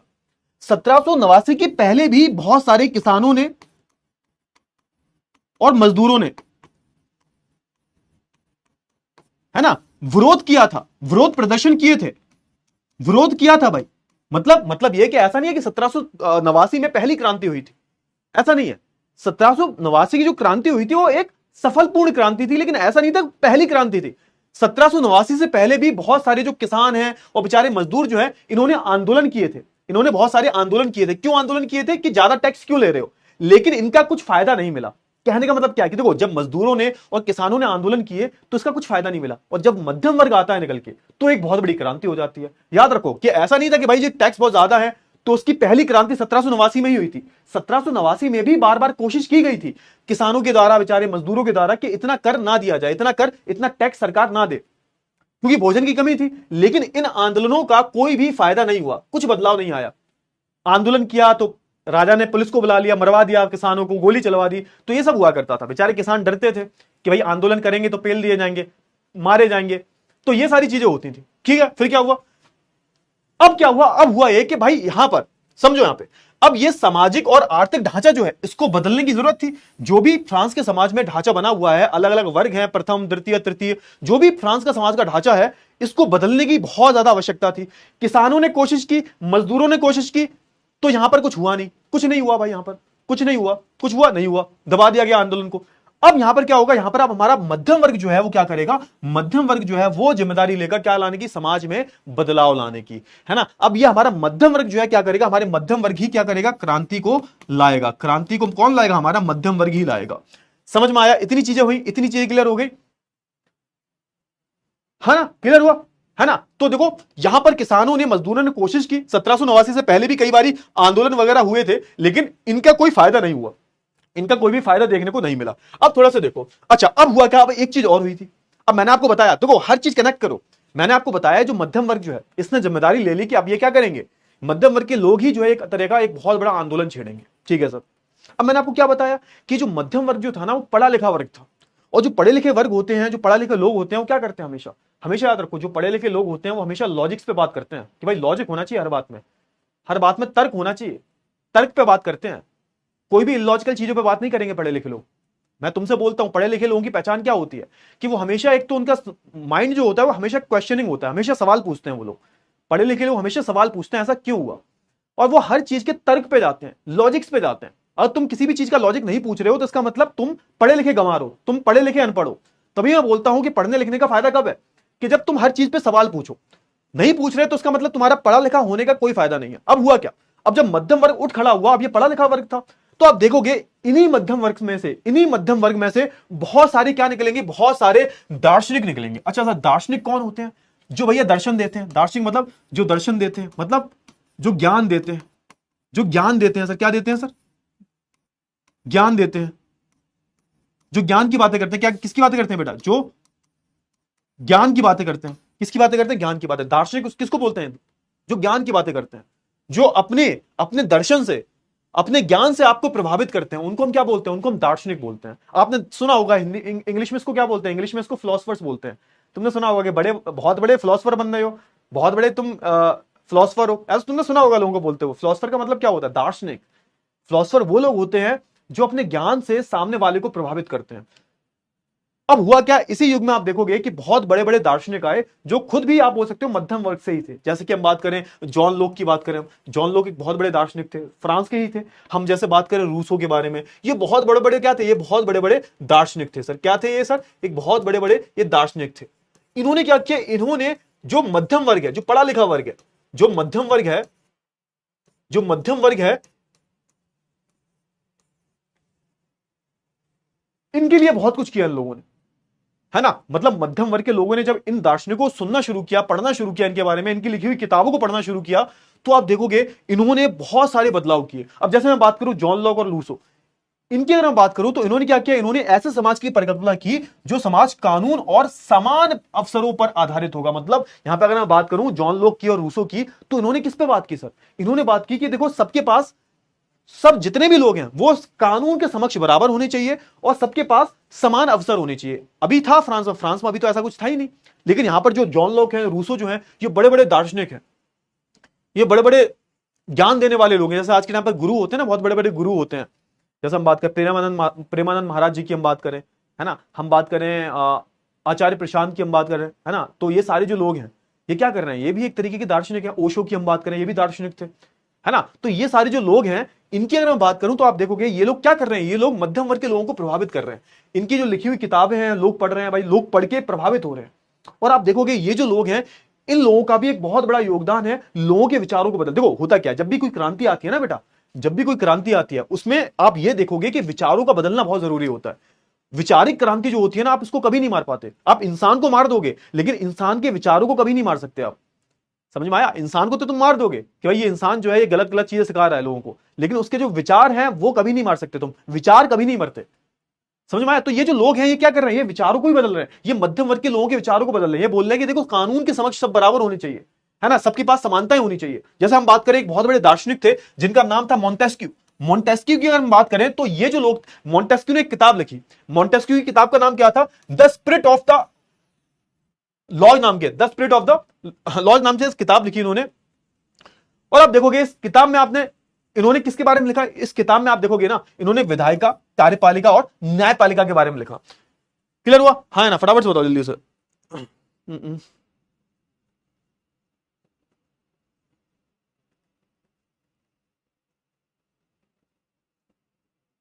है ना? हाँ एग्जैक्टली, हाँ ना। तो आप देखोगे हाँ एग्जैक्टली लॉ, बेटा ये लॉ है, लॉ जी हटा देना है ना। हाँ, the spirit of law, the spirit of law करके किताब थी इनकी। ये किसने लिखी किताब? मोंटेस्क्यू भाई साहब ने लिखी। अब इस किताब में इन्होंने क्या लिखा? इस किताब में इन्होंने लिखा कि भाई देखो ऐसा है कि सरकार की जो संरचना है, सरकार जो है उसके अंदर क्या होना चाहिए? सरकार के अंदर विधायिका, कार्यपालिका और न्यायपालिका जैसी चीजें होनी चाहिए। मतलब सत्ता का विभाजन होना चाहिए। सोच के देखो, अभी राजा रूल कर रहा है, अभी राजतंत्र है फ्रांस में, लेकिन फिर भी ये किसकी बात कर रहे हैं? ये अपनी किताबों में बात कर रहे हैं कि भाई देखो ऐसा है कि विधायिका होनी चाहिए। विधायिका मतलब जो कानून बनाता है ना। कार्यपालिका होनी चाहिए, कार्यपालिका मतलब जो कानूनों को लागू करवाता है। और न्याय देने के लिए न्यायपालिका भी होनी चाहिए। तो आज के टाइम पर अगर आप देखते हो ना, आज के टाइम पर आपको हर देश में, यानी कि भारत में भी आपको विधायिका, कार्यपालिका, न्यायपालिका देखने को मिलेगी। ये जो विचार है कब दिया था? ये विचार तो भाई मॉन्टेस्क्यू ने बहुत पहले दे दिया है। आज आपको हर देश में जो पूरी जो सरकार की प्रणाली जो है, पूरा जो लोकतंत्र जो है, इसके तीन आपको बड़े बड़े खंबे मिलते हैं देखने को, है ना। एक हमारा विधायिका, एक हमारा कार्यपालिका और हमारा न्यायपालिका। अब इन तीनों की अगर हम बात करें, इनको बोला जाता है इंग्लिश में पिलर्स ऑफ द डेमोक्रेसी। इसका विचार किसने दिया था? इसका विचार बहुत पहले मॉन्टेस्क्यू ने दे दिया था अपनी किताब में द स्पिरिट ऑफ लॉ। ये याद कर लेना, ये एग्जाम में आ जाता है। ये बात कर रहे हैं भाई, देखो कानून बनाने वाले अलग होने चाहिए, कानूनों को लागू करवाने वाले अलग होने चाहिए, और उन कानूनों का अगर कोई पालन ना करे, है ना, तो न्याय व्यवस्था को बनाने के लिए हमारी न्यायपालिका अलग होनी चाहिए। तो ये बात कब बोल दी गई थी? मॉन्टेस्क्यू द्वारा बहुत पहले ही बोल दी गई थी। तो ये बड़े बड़े जो दार्शनिक हुए, इन्होंने क्या किया? ये बड़े बड़े जो चिंतक थे, इन्होंने क्या किया? इन्होंने, आप देखोगे, अपने विचार जो है, अपने विचार किताबों के माध्यम से, बड़ी बड़ी किताबों के माध्यम से आप देखोगे लोगों तक पहुंचाने जो है शुरू किए, लोगों तक पहुंचाने जो है शुरू किए अपनी किताबों के जरिए। और आप देखोगे जब लोगों ने इनकी किताबों को पढ़ा, इनके विचारों को पढ़ा, तो आप देखोगे लोग भी प्रभावित होते हैं। तो आप देखोगे ना, एक जो बहुत बड़ा मध्यम वर्ग है वो कहीं ना कहीं इन दार्शनिकों को पढ़ रहा है, इन बड़े बड़े जो विचारक हैं, इन्हें क्या करें, इन्हें पढ़ रहा है। जैसे हम बात करें कार्ल मार्क्स के बारे में, है ना, हम बात करें मॉन्टेस्क्यू के बारे में, हम बात करें जॉन लॉक के बारे में, रूसो के बारे में बात करें, ये सब के सब क्या है भाई? ये सब के सब बड़े बड़े दार्शनिक हैं, इनको लोग पढ़ रहे हैं। समझ में आया ना? तो आप बोल सकते हो कि कहीं ना कहीं इन दार्शनिकों का भी एक बहुत बड़ा योगदान रहा है फ्रांसीसी क्रांति में। क्योंकि क्रांति जब आती है तो आप बोल सकते हो किसी ना किसी विचार से आती है, तो उस विचार को बदलने में इन बड़े बड़े दार्शनिकों ने बहुत बड़ा योगदान दिया है अपना फ्रांसीसी क्रांति में। चलिए, बहुत ही अच्छी बात है, आगे बढ़े, आगे बढ़े। अब देखोगे ना, अच्छा अब क्या होगा? अब जो अब हम देखो, अब थोड़ा रिलेट करो, अब थोड़ा रिलेट करो, अब थोड़ा कहानी को पकड़ो, कहानी को पकड़ो। मैंने क्या बोला? हम 1789 पे हैं, 1789 पे आने वाले हैं, आए नहीं अभी, आने वाले हैं। ध्यान से देखो, 1789, 1789, ठीक है, क्लियर हुआ? अब देखो, ध्यान से देखना फटाफट से।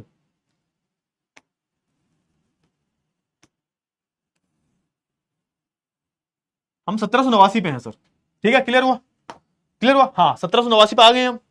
चलिए सर, 1789 की हम बात है। क्रांति कब हुई? क्रांति इधर ही हुई थी, क्रांति हमारी 1789 में हुई, फ्रांसीसी क्रांति, ठीक है सर। इससे पहले की सारी स्टोरी हम पढ़ चुके हैं सर। क्या क्या पढ़ा हमने? क्या क्या पढ़ा हमने? फ्रांस के राजा के बारे में पढ़ा, ठीक है सर, ठीक है सर, बिल्कुल सही बात है, ठीक है ना। हमने किसके बारे में पढ़ा सर?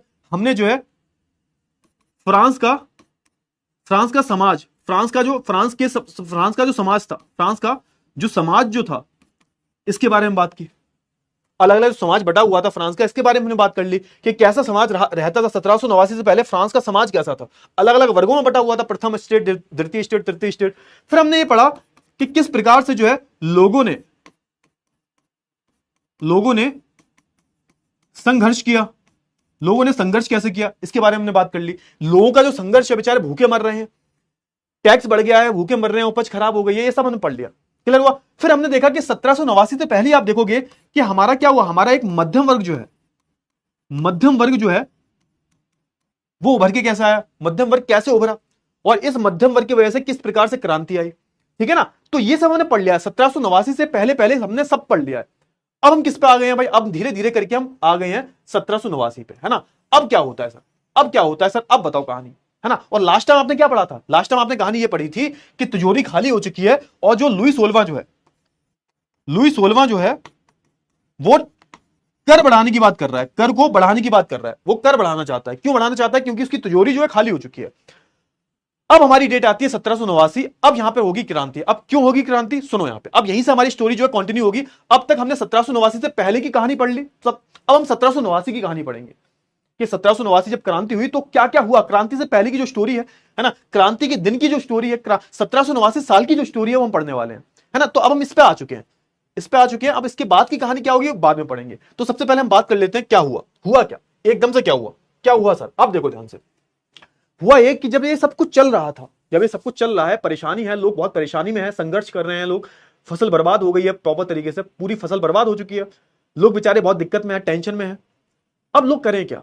हुआ क्या कि इसी बीच ये बात फैलने लगी कि भाई लुई सोलवा जो है वो क्या बढ़ाना चाहता है, वो टैक्स बढ़ाना चाहता है। यानी कि हम यहां पर आ चुके हैं, हम यहां पर आ गए हैं कि टैक्स बढ़ाने की बात कर रहा है लुई सोलवा जो है वो टैक्स बढ़ाने की बात कर रहा है। लोगों के बीच में ये बात फैल गई, ठीक है सर, अच्छी। अब लोगों के बीच में मतलब वही बात होगी ना, ये तो गरीबी में आटा गीला, एक तो हम गरीब हैं भाई, एक तो हम गरीब हैं और ऊपर से तुम टैक्स बढ़ाने की बात कर रहे हो भाई, हमारे घर में खाने को कुछ नहीं है। लोगों ने क्या किया, लोगों ने गुस्सा किया भाई, बहुत गुस्सा हो गए लोग, और लोगों ने बोला कि भाई क्या कैसी बात कर रहे हो तुम, हमारे पास खाने तक को नहीं है और तुम ऊपर से टैक्स बढ़ाने की बात कर रहे हो। ठीक है सर, बहुत अच्छी बात है। अच्छा, फिर हुआ क्या कि लोग जो है, जितने भी लोग थे वो सरकार के, जितने भी लोग थे तृतीय स्टेट से, तृतीय वर्ग से जो भी लोग थे, वो सरकार और सरकार की नीतियों के खिलाफ जो है, विरोध जो है क्या करने लगे, आवाज उठाने लगे। सही है। अब यहां से आप देखोगे, यहां से धीरे धीरे क्रांति शुरू होगी। हुआ क्या, अच्छा अब होता क्या, अब यहां पे एक स्टोरी सुनो। अब होता क्या है कि जब भी कोई राजा टैक्स बढ़ाना होता है, जब भी किसी राजा को टैक्स बढ़ाना होता है, तो राजा ऐसे ही टैक्स नहीं बढ़ाता। उस टाइम पर एक नियम हुआ करता था, और उस नियम के तहत आप देखोगे राजा ऐसे ही टैक्स नहीं बढ़ाता था। कैसे टैक्स बढ़ाता था सर, तो राजा को टैक्स बढ़ाने के लिए जितने भी तीनों जो स्टेट है, प्रथम द्वितीय और तृतीय, इन तीनों स्टेट की मीटिंग को बुलाया जाता था। ठीक है, इसको बोलते थे स्टेट जर्नल। याद रखो कि राजा जो हुआ करता था, कि राजा जो था वो अकेले टैक्स नहीं बढ़ा सकता था। मतलब सर, राजा को टैक्स बढ़ाने के लिए तीनों वर्गों के लोगों को बुलाना पड़ेगा, प्रथम द्वितीय और तृतीय स्टेट के लोगों को बुलाना पड़ेगा, इनकी मीटिंग लेनी पड़ेगी। फिर क्या होगा, फिर यहां पे मत डाला जाएगा, वोट डाले जाएंगे, उसके बाद ही जो प्रस्ताव पास हो सकता है टैक्स का। क्लियर हुआ। हाँ, तो यहां पे सुनो, यहां पे अब होता क्या है, अब क्रांति कैसे शुरू हुई, अब क्रांति की बात कर रहे हैं हम, क्रांति शुरू कैसे हुई। अब यहां पे बोला जा रहा है कि राजा ने कर बढ़ाने की बात करी, और जब राजा ने कर बढ़ाने की बात करी, टैक्स बढ़ाने की बात करी, तो राजा अकेले टैक्स नहीं बढ़ा पाता था। फ्रांस में एक ऐसा नियम था कि राजा को अगर टैक्स बढ़ाने हैं, कर बढ़ाने हैं, तो वो अकेले अपनी मनमानी ढंग से नहीं बढ़ा सकता। उसको तीनों स्टेट के लोगों को बुलाना पड़ेगा, और तीनों स्टेट के लोगों से वोटिंग करवानी पड़ेगी। उसके बाद क्या होगा, उसके बाद ही जो है राजा टैक्स बढ़ा सकता है। तो हुआ क्या, टैक्स बढ़ाने की बात करी, तो टैक्स का जो प्रस्ताव था उसको पास कराने के लिए क्या किया, लुई सोल्वे ने स्टेट जनरल की मीटिंग बुलाई। स्टेट जनरल क्या था, स्टेट जनरल क्या था भाई, तो तीनों, प्रथम द्वितीय और तृतीय, ये तीनों जो स्टेट के लोग हैं, इनकी मीटिंग बुलाई सर। अब इनकी मीटिंग में कितने लोग थे आप देखोगे, इनकी मीटिंग की अगर हम बात करें, जैसे मैं बात करूं प्रथम की, प्रथम से 300 लोग आए थे। द्वितीय से कितने आए थे सर, द्वितीय स्टेट से 300 लोग आए थे। और तृतीय की अगर हम बात करें, तो तृतीय स्टेट से आप देखोगे अकेले 600 लोग आए थे। टोटल की अगर हम बात करें तो 1200 लोग थे सर, 1200 लोग थे। मीटिंग में कितने लोग आए, टोटल 1200 लोग आए। प्रथम स्टेट से 300 लोग थे, द्वितीय स्टेट से 300 लोग थे, और तृतीय स्टेट से 600 लोग थे। टोटल कितने हुए, टोटल 1200 लोग हुए। इतना समझ में आया। हां, तो यहां पे हुआ क्या, 5 मई को मीटिंग रखी गई थी। कब मीटिंग रखी गई थी सर, मई, 5 मई को मीटिंग रखी गई थी। 5 मई को 1789 की अगर हम बात करें, तो आप देखोगे कि 1200 प्रतिनिधियों को बुलाया जाता है। अच्छा सर, 1200 प्रतिनिधि मतलब कि 300 जो प्रतिनिधि थे वो प्रथम स्टेट का प्रतिनिधित्व कर रहे थे, 300 जो लोग थे वो द्वितीय स्टेट का प्रतिनिधित्व कर रहे थे, और जो 600 लोग थे वो तृतीय स्टेट का जो प्रतिनिधित्व कर रहे थे। ठीक है, और आप देखो ना, ये जो 600 लोग थे ये मध्यम वर्ग से ही थे, जो पढ़े लिखे थे, इनको ही बुलाया गया था। जो लोग पढ़े लिखे हैं सिर्फ इनको ही बुलाया गया था। तो आप देखोगे 600 जो लोग हैं ये कहां के थे, तो सर ये हमारा तृतीय स्टेट का प्रतिनिधित्व कर रहे थे। टोटल जो पूरी असेंबली आप देख रहे हो, इस टोटल असेंबली में कितने लोग हैं, 1200 लोग हैं, जिसमें से 300 प्रथम वर्ग के हैं, 300 द्वितीय वर्ग के हैं, और 600 की अगर हम बात करें, 600 हमारे तृतीय वर्ग का प्रतिनिधित्व कर रहे हैं। ठीक है सर। अच्छा, तो यहां पे नंबर देखा गया, इसमें पहले और दूसरे प्रतिनिधित्व की अगर हम बात करें तो 300 लोग हैं, और तीसरे स्टेट की अगर हम बात करें तो इनके जो है 600 प्रतिनिधि जो है आए। चलो, बहुत अच्छी बात है। आगे हम बात कर लेते हैं सर। अच्छा, अब हुआ क्या, याद रखो, किसानों और मजदूरों को असेंबली में जाने की अनुमति नहीं थी। समझ में आया, यानी कि जो 600 लोग आए थे तृतीय वर्ग से, वो किसान और मजदूर नहीं थे। वो कौन से लोग थे, मध्यम वर्ग के लोग थे। जो पढ़े लिखे लोग हैं वही 600 लोग जो हैं तृतीय स्टेट से आए थे। जो पूरे 90% जो हमारा पूरा समाज है, जो तृतीय वर्ग से मिलकर बना हुआ है, उसका प्रतिनिधित्व 600 लोग कर रहे थे, सिर्फ 600 लोग। और ये 600 जो लोग थे वो मध्यम वर्ग से थे सर। मध्यम वर्ग मतलब किसान और मजदूर, जो कि 90% से ज्यादा था पूरे फ्रांस में, इनको नहीं बुलाया गया था। सिर्फ और सिर्फ मध्यम वर्ग के लोगों को ही बुलाया गया था, जो पढ़े लिखे लोग हैं इनको ही बुलाया गया था। चलिए सर, बहुत अच्छी बात है। लेकिन याद रखना, ये जो 600 लोग जो आए थे, जो कि पूरे के पूरे तृतीय स्टेट का प्रतिनिधित्व कर रहे हैं, इनके साथ में ये अकेले नहीं आए थे, इनके साथ में 40,000 चिट्ठियां आई थी, जो कि तीसरे स्टेट के प्रतिनिधियों द्वारा दी गई थी। याद रखो, यहां पे क्या हुआ, जैसे मान के चलो कि तुम जब वोट डालते हो तो तुम भी तो अपने प्रतिनिधि को चुनते हो। तो अब भाई, अब किसान और मजदूर जा ही नहीं सकते, किसान और मजदूर इस मीटिंग में जा नहीं सकते, लेकिन भैया अपनी शिकायतें तो भेज सकते हैं ना। जैसे मान के चलो कि मैं तुम्हारे बिहाफ पे जाता हूं, तुम्हारी कोई शिकायत है प्रिंसिपल सर से, मान के चलो तुम्हारी कोई भी शिकायत है प्रिंसिपल सर से है, और तुमने मेरे को अपना प्रतिनिधि बना दिया। तुमने बोला कि अमित भैया, हमारी ये शिकायत है, हमें जो पीटी वाले सर हैं हमारे बहुत ज्यादा शैतानी देते हैं। वो सिर्फ लड़कों को ही मारते हैं और लड़कियों से ही बातें करते हैं, हमसे बातें नहीं करते सर। हमारे पीटी सर से हमें बहुत शिकायत है, लड़कों को खिलवाते नहीं है सर, गेम पीरियड में ले ही नहीं जाते। तो तुम्हारा प्रतिनिधित्व कर कौन रहा है? मैं कर रहा हूं ना। तुम मुझे भेज रहे हो प्रिंसिपल सर के पास, तुम्हारा जरिया कौन है? मैं हूं जो तुम्हारी शिकायतें प्रिंसिपल सर के पास ले जा रहा हूं। ऐसे ही आप देखोगे। अब क्योंकि किसान और मजदूर तो जा नहीं सकते, तो भैया इन्होंने क्या किया, इन्होंने अपनी शिकायतें जो है अलग अलग चिट्ठियों में दी, और ये लगभग 40,000 से ज्यादा चिट्ठियां थी।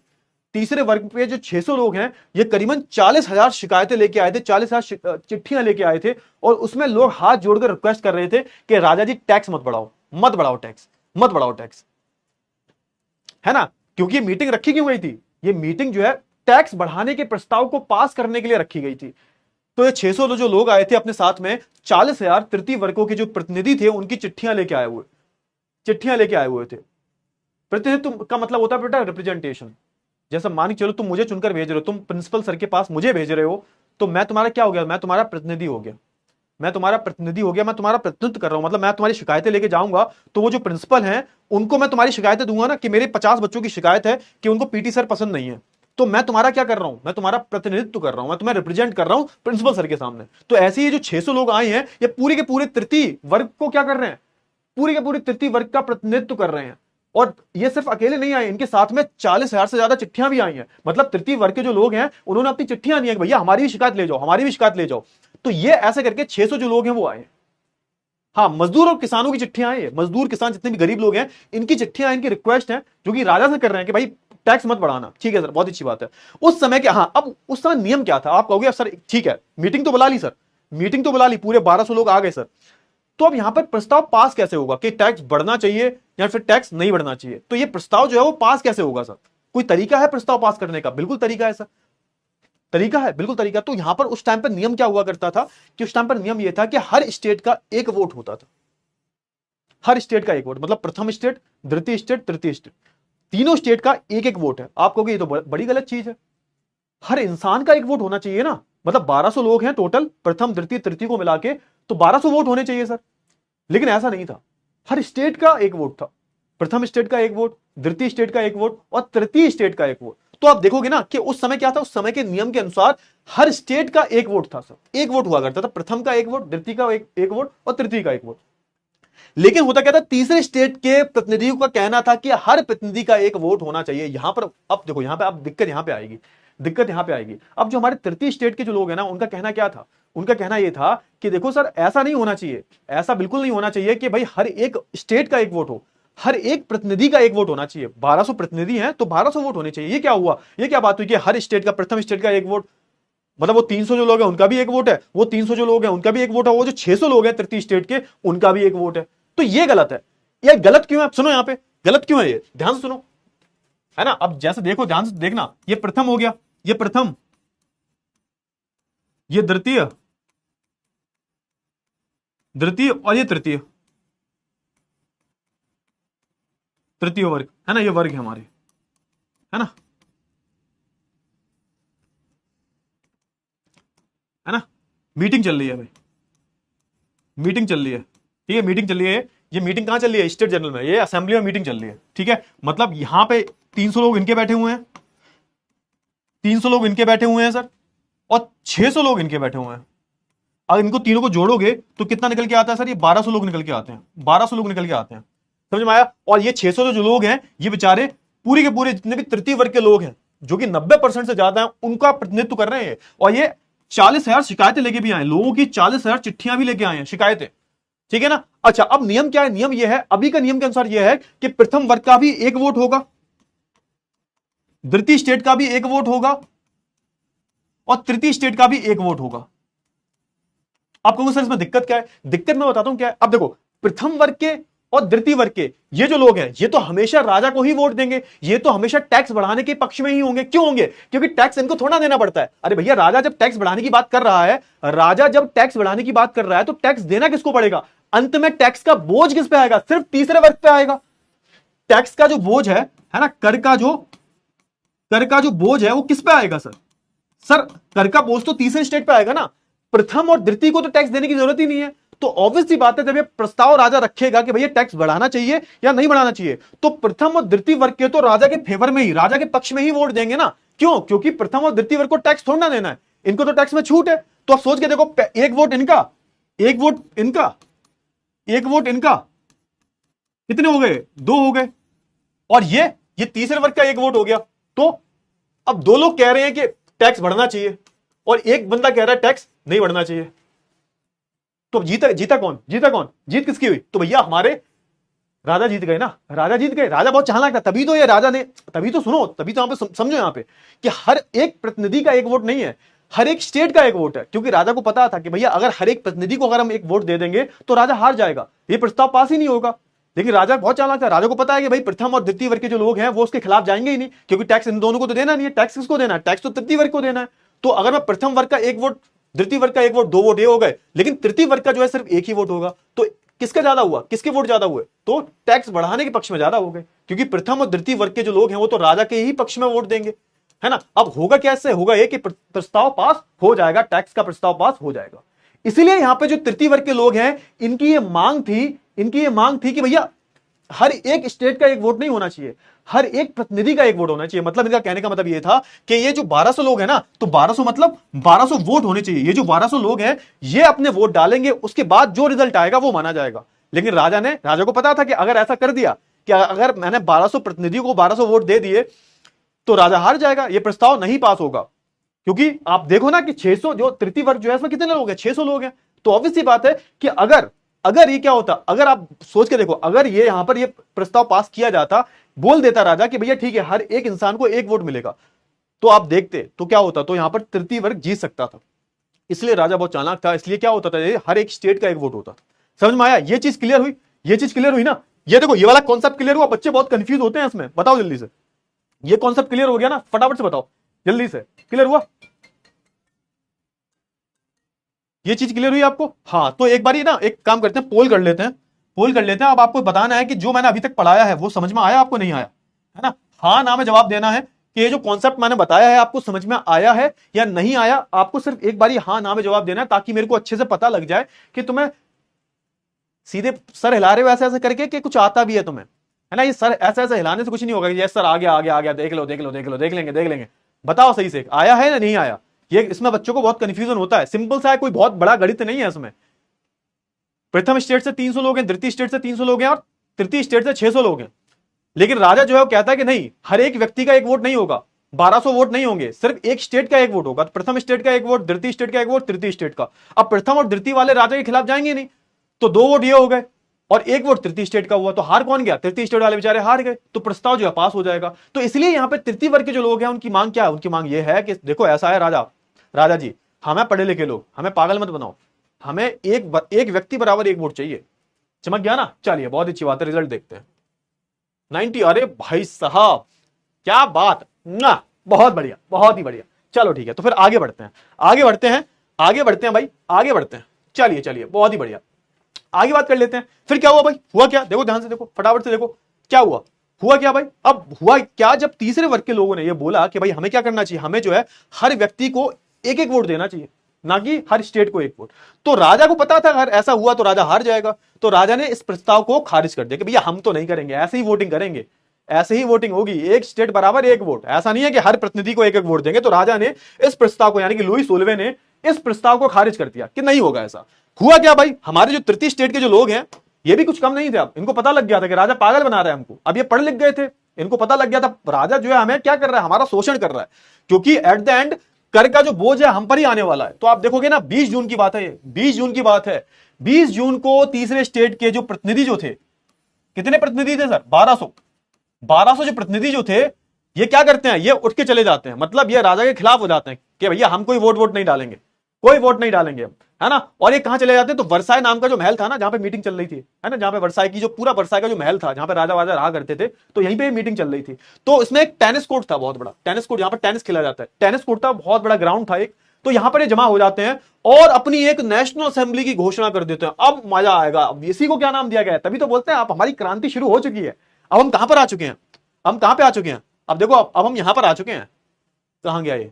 अब हम यहां पे आ चुके हैं। ये वाली स्टोरी चल रही है हमारी, ये वाली स्टोरी चल रही है हमारी, है ना। तो हम यहां से हमने अपना सफर तय किया था, हम यहां पर आ चुके 1789 पर ही आ चुके हैं हम, ये इसकी स्टोरी सुन रहे हैं हम, ठीक है ना। अब हुआ क्या भाई, हुआ ये कि जितने भी प्रतिनिधि जो होते हैं करीबन करीबन 1200 जो लोग होते हैं, कहां जाते हैं, ये जमा हो जाते हैं टेनिस कोर्ट में, और टेनिस कोर्ट में इकट्ठा होकर ये अपनी नेशनल असेंबली बनाने की घोषणा करते हैं। अच्छा, अब आपके मन में एक सवाल आएगा, सर ये नेशनल असेंबली क्या थी, ये नेशनल असेंबली क्या थी। तो देखो, ये नेशनल असेंबली कुछ भी नहीं थी, ये नेशनल असेंबली आप बोल सकते हो 1200 प्रतिनिधि का एक ऐसा समूह था जिसने घोषणा की कि भैया अब जो है राजा क्या करेगा, अब जो राजा जो है वो अपने हिसाब से नहीं चलेगा, राजा का अब निरंकुश शासन नहीं चलेगा। तो क्या होगा, तो अब होगा क्या, अब एक नया संविधान बनाया जाएगा, एक नया संविधान बनाया जाएगा, एक नया संविधान जो है तैयार किया जाएगा। और होगा क्या, होगा क्या कि जो राजा जो होगा वो संविधान के हिसाब से चलेगा। मतलब ये कि जो 1200 लोग थे, 1200 प्रतिनिधि जो थे,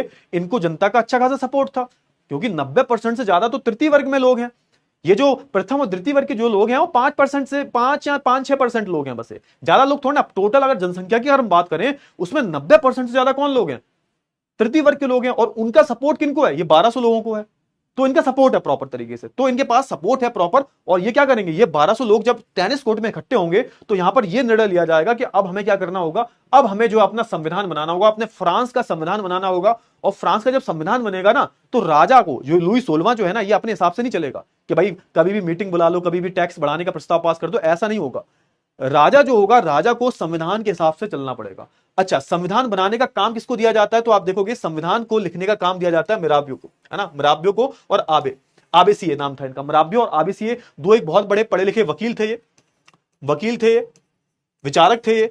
इन दोनों को जो है यहां पर काम दिया जाता है कि भैया देखो ऐसा है कि तुम्हें क्या बनाना है, तुम्हें हमारे फ्रांस का जो है संविधान बनाना है।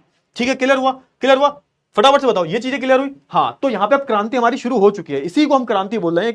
अब राजा को हटाने की मांग धीरे धीरे शुरू हो रही है। ठीक है सर, अच्छी बात है।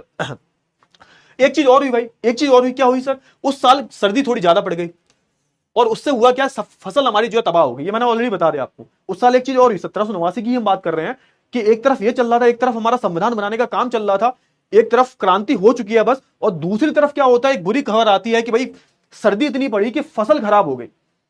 चलिए सर, और जब फसल खराब हो गई तो क्या हुआ, उत्पादन कम हुआ, और जब उत्पादन कम हुआ तो आप देखोगे जो पाव रोटी जो होती है, हम लोग रोटी खाते हैं, लोग पाव रोटी खाते हैं, ब्रेड जैसी दिखती है, पाव रोटी की जो कीमतें जो होती हैं ये बढ़ जाती हैं। अब क्योंकि ऑब्वियस सी बात है, कीमतें कब बढ़ती हैं, जब उत्पादन कम है, जब सामान कम है, डिमांड बहुत ज्यादा है, मांग बहुत ज्यादा है, चीज थोड़ी कम है, तभी तो क्या बढ़ती, तभी तो दाम बढ़ जाते हैं ना। तो आप देखोगे पाव रोटी की कीमतें बढ़ गई, क्योंकि उत्पादन हुआ ही नहीं था, फसल बर्बाद हो गई थी। चलिए सर, बहुत अच्छी बात है। और हुआ क्या कि भाई महिलाएं जो थी, है ना, एक दिन ऐसा हुआ कि महिलाएं जो थी, उन्होंने एक बड़ी सी जो बेकरी थी उस पर धावा बोल दिया। बेकरी क्या होता है बेटा, बेकरी आप बोल सकते हो जहां पर ब्रेड वगैरह मिलती है, पाव रोटी वगैरह मिलती है, उसको हम बेकरी बोल देते हैं। आप जब ब्रेड वगैरह लेने जाते हो, ब्रेड हो गया, केक हो गया, ये सब जहां मिलता है ना, ये सब जहां बनता है, मैदे से संबंधित जो भी चीजें होती हैं उसको हम बेकरी बोल देते हैं। तो महिलाओं ने क्या किया, महिलाओं ने बेचारे फ्रस्ट्रेशन में आके गुस्सा हो गए, है ना, बेचारी ये भी क्या करती है ना, खाने को है नहीं, ऊपर से दाम बढ़ गए हैं, फसल खराब हो गई है, तो इन्होंने क्या किया, उन्होंने एक बेकरी पर धावा बोल दिया। और हुआ क्या, विरोध को कुचलने के लिए जो है पेरिस में सेना बुला लेगी। अच्छा, अब याद करो भाई हमारी सबसे पहली वाली कहानी, सबसे पहली वाली कहानी जो पहले लेक्चर में पढ़ी थी हमने, कौन से लेक्चर में पढ़ी थी सर, पहले कल के दिन हमने क्या पढ़ा था, एक पेरिस शहर की अगर हम बात करें तो जनता भाग रही है सड़कों पर। और जनता जब भाग रही है, जनता क्यों भाग रही है, क्योंकि किसी बंदे ने क्या फैला दिया, एक र्यूमर फैला दिया, एक अफवाह फैला दी है कि राजा ने जनता को गोली मारने के आदेश दे दिए हैं। तो हमारा जो मैंने बोला था ना, एक मूवी चल रही है, मूवी का बीच वाला सीन उठाया है, और उस बीच वाले सीन में कुछ पता नहीं लग रहा हो क्या रहा है, बस एक सवाल छोड़ के जा रहा है वो सीन कि आगे क्या होगा, है ना। तो ऐसा मूवी शुरू होती है ना, तो बीच का कोई सीन उठा लिया जाता है, तो ये वही सीन था भैया ना, कि देखो महिलाओं ने बेकरी में धावा बोल दिया, और हुआ क्या भाई, पूरे शहर में, पेरिस शहर में विरोध फैल गया, ना, विरोध मतलब लोग जो है सड़कों पर उतर आए। और आप देखोगे राजा ने ये सब कंट्रोल करने के लिए क्या किया, ये सब कंट्रोल करने के लिए पेरिस में सेना बुला ली। उसने ये थोड़ा ना बोला था कि गोली चलाने के आदेश दिए थे, उसने गोली चलाने के आदेश नहीं दिए थे, लेकिन फिर भी एक ऐसी अफवाह फैला दी गई। अब कनेक्ट कर पा रहे हो, मैंने वही बोला कि हिस्ट्री में सबसे जरूरी है स्टोरी को कनेक्ट कर पाना। तो जो हमारा कल हमने सबसे पहले कहानी जो पढ़ी थी कि भैया सड़क पर लोग दौड़ रहे हैं, है ना, किसी ने अफवाह फैला दिया, राजा ने गोली चलाने के आदेश दे दिए अपने सेना को, तो यहां पर जो सेना जो होती है वो पेरिस की सड़कों पे आ जाती है। अब लोगों को ऐसा लग रहा था ये सेना जो है हमें गोली मारने के लिए आई हुई है। तो अब थोड़ा सा आप रिलेट कर पा रहे हो, है ना, रिलेट कर पा रहे हो ना, हाँ बहुत ही बढ़िया। चलिए, अरे बेटा ये असेंबली नहीं है, ये नेशनल असेंबली बेसिकली कुछ नहीं है, 1200 लोगों का एक प्रतिनिधित्व है, 1200 लोगों का एक समूह है जिसको जिम्मेदारी दी गई है जो संविधान बनवा रहा है, उसको हमने नेशनल असेंबली बोल दिया। नेशनल असेंबली कुछ और नहीं है। तृतीय वर्ग में जो 1200 लोग, तृतीय वर्ग में जो 600 लोग हैं, तृतीय वर्ग में जो 600 लोग थे, इनका जो एक प्रतिनिधित्व जो था, जिन्होंने क्या किया था, जिन्होंने संविधान बनाने का काम शुरू किया था, उसको हमने नेशनल असेंबली बोल दिया है ना। तो नेशनल असेंबली कुछ भी नहीं है। जो 600 लोग कहां आ जाते हैं, टेनिस कोर्ट में आ जाते हैं, इकट्ठे हो जाते हैं 600 लोग तृतीय वर्ग से, इनको ही हमने क्या बोला, इनको ही हमने नेशनल असेंबली का इन्हीं को हिस्सा बना लिया है। ये जो नेशनल असेंबली जो होगी ना, ये क्या करेगी, यही संविधान बनाएगी, यही संविधान बनाने का काम सौंपेगी मराबियों को, आबेसियों को। तो वही है हमारी नेशनल असेंबली, ठीक है ना। अब क्या होगा, स्टेट जनरल हट जाएगा, स्टेट जनरल ऐसी कोई चीज नहीं रहेगी। अब हमारा क्या आ जाएगा, अब हमारा नेशनल असेंबली आ जाएगी। अब नेशनल असेंबली ही क्या करेगी, नेशनल असेंबली ही सारे नियम कानून को देखेगी। अभी आप देखो, अभी आप पढ़ोगे, आगे आपको समझ में आ जाएगा। अभी बस इतना समझो, अभी आप बस इतना समझो, अभी आप बस इतना समझो। क्या समझना है अभी आपको, बस अभी आपको इतना समझना है। क्या समझना है सर आपको, अभी बस आपको अभी इतना समझना है कि नेशनल असेंबली बन चुकी है। हमारे तृतीय वर्ग के जो लोग हैं, 600 जो लोग हैं, जो कि पूरे तृतीय वर्ग का प्रतिनिधित्व कर रहे थे, इन्होंने क्या बना लिया, इन्होंने एक अपनी नेशनल असेंबली बना ली है। इसका काम क्या है, संविधान बनाना, फ्रांस का संविधान बनाना, ठीक है। तो यहां पर यह हुआ क्या कि भैया फ्रांस में सेना बुला ली गई और ऐसा बोला गया कि भाई कुचल डालो सबको, है ना। राजा ने ऐसी अफवाह फैल गई कि राजा ने बोल दिया कि इन सेना को कि जितनी हो सके उतनी गोलियां वोलियां चला के भून डालो सबको, लेकिन ऐसा था नहीं वैसे। अच्छा, अब देखो यहां पे, है ना, देखो उसी समय एक अफवाह फैल गई। अफवाह क्या फैल गई, उसी समय अफवाह फैल गई कि सेना को आदेश दिया गया है कि फसल को बर्बाद कर दो और गोली वोली मार दो। अब इससे क्या होता है, इससे पैनिक हो जाता है कि भाई यहां पर ऐसे अफवाह फैल जाती है कि भाई राजा ने आदेश दिए सेना को कि पूरी फसल बर्बाद कर दो, गोली वोली मार दो, जो भी सामने आए उन सबको शूट कर दो। चलो ठीक है, इससे हुआ क्या, इससे हुआ क्या, जो किसान जो थे, इन्होंने गांव के किलों पर हमला बोल दिया भाई, है ना। मतलब सोच के देखो ना, किसान बेचारे जो है, एक तो खाने की कमी है, फसल बर्बाद हो चुकी है, ऊपर से अगर ऐसी अफवाह फैल जाएगी कि राजा ने बोला है कि सारे के सारा गेहूं पड़ा जो हुआ है उसको जला दो, खत्म कर दो, तो इससे जो हमारा किसान जो था ना, वो पैनिक में आ जाता है, बहुत ज्यादा चिंता में आ जाता है। और क्या करता है, जो आसपास के किले जो होते हैं उन पर जो है हमला बोल दिया जाता है ना, और अनाज को लूट लिया जाता है। जो भी बड़े बड़े किले थे, यानी कि जितने बड़े बड़े हमारे जो, अब बोल सकते किलो का मतलब क्या है यहाँ पर, गोदाम, गोदाम, बड़े बड़े गोदाम थे जहां पर गेहूं भरा पड़ा था, जहां पर अनाज भरा पड़ा था, उस अनाज को जो है लूट लिया जाता है। और आप देखोगे जितनी भी लगान संबंधित फाइल जो होती हैं, अब सोच के देखो, जिनका हिसाब कितना किससे लगान लेना है, वो पूरा जो हिसाब होता है, वो सारी फाइलों को क्या कर दिया जाता है, जला दिया जाता है। समझ रहे हो, मतलब जो भी लगान लेना था जनता से, उसका पूरा हिसाब किताब होता है, उसकी किताबें होती हैं, बुक्स होती हैं उसकी, उन किताबों को, उन दफ्तरों में आग लगा दी जाती है और उन सारी किताबों को, लगान से संबंधित, कर से संबंधित जो भी फाइलें होती हैं, उन पर क्या लगा दिया जाता है, उन पर जो है आग लगा दी जाती है। और आप देखोगे, और इस आंदोलन में कई सारे जो लोग हैं वो मारे जाते हैं, और कुछ जो लोग हैं वो डर की वजह से पड़ोसी देशों में जो है भाग जाते हैं।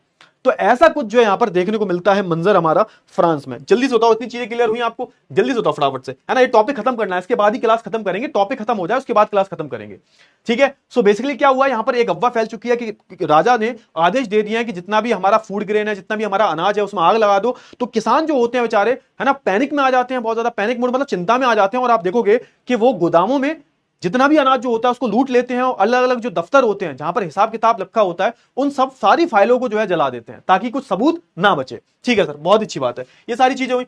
हुआ क्या भाई, ये सब देखते हुए लुई 16वां जो होता है, राजा जो होता है, ये डर जाता है। ये कहता है कि भैया अगर ऐसा ही चलता रहा तो, है ना, हमें तो उठा के जो है मार दिया जाएगा, हमें तो उठा के, है ना, बंदी बना लिया जाएगा। ऐसे चलता रहा तो जनता जो है ज्यादा ही नाराज हो गई है, तो हमें जनता के आगे झुकना पड़ेगा। एक काम करते हैं, है ना, दिखावे के लिए झुक जाते हैं।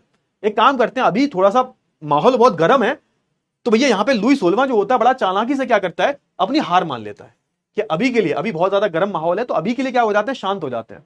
तो ये अपनी हार मान लेता है, और हार मान लेता है, और क्या करता है कि जो नेशनल असेंबली जो बनी थी ना, जो 600 लोग इकट्ठे हुए थे टेनिस कोर्ट में, नेशनल असेंबली बनाई थी, है ना, इस नेशनल असेंबली को मान्यता प्रदान कर देता है कि भैया ठीक है, तुम लोग जो है क्या कर रहे हो, तुम लोग जो है क्या कर रहे हो, तुम लोग जो है फ्रांस का संविधान बना रहे हो, ठीक है, बना लो, कोई दिक्कत वाली बात नहीं है, विद्रोह मत करो, मैंने अपनी हार मान ली है, और तुमने जो नेशनल असेंबली बनाई है मैं उसको मान्यता प्रदान करता हूं। मतलब इसको झुकना पड़ा, इसको मजबूरी में आकर आखिरकार लुई 16वें को झुकना पड़ा भाई, मजबूरन आके जो है झुकना पड़ा। ठीक है सर।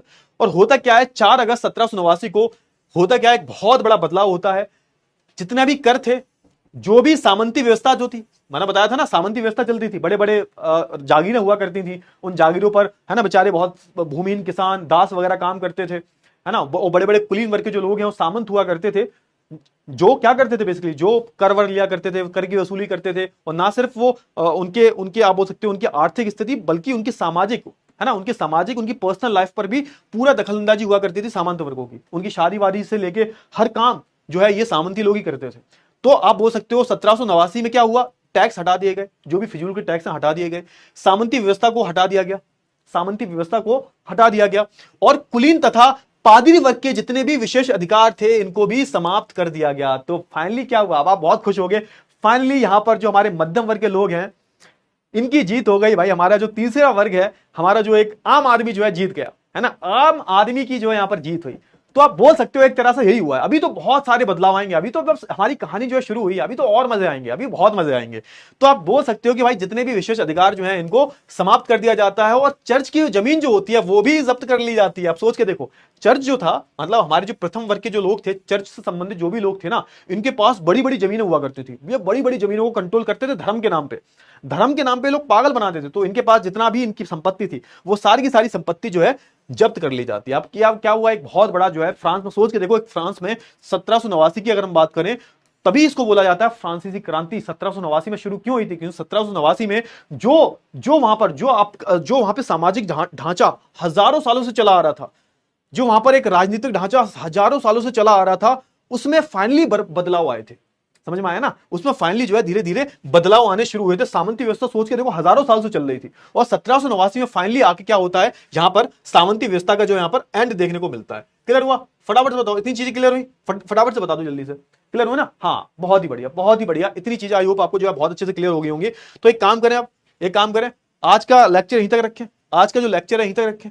हाँ, तो हमारा जो है आज का लेक्चर जो हम यहीं तक रखते हैं।